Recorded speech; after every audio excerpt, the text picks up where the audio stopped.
આજે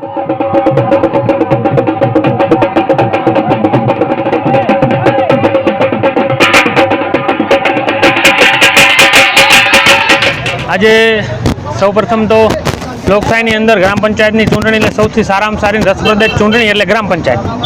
એની અંદર ગામના સ્થાનિક મુદ્દાઓને ગરીબ અને મધ્યમ વર્ગના અવાજ બનીને અમારી પેનલ જ્યારે જીતી છે ત્યારે અમે ચોક્કસ રીતે કહીએ છીએ ગામના સાર્વંગિક વિકાસ માટે કામ કરશું. હાર અને જીત એ સિક્કાની બે પાસા હોય છે. જે જીત્યા જે હાર્યા એ બધા જ ગામના લોકો હવે અમારા છે, અમે એમના છીએ.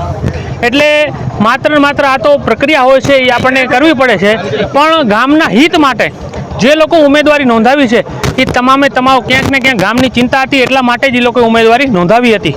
એટલે દરેક લોકો અને જે હાર્યા છે જીત્યા છે બધાનો ખૂબ હું દિલથી આભાર માનું છું.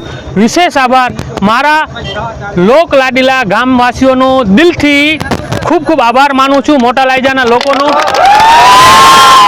મારો અવાજ આ તો માત્ર જીત છે. કદાચ હું હારી જાત તોય પણ હું કહું છું કે લાયજા એટલે લવ યુ. Thank you.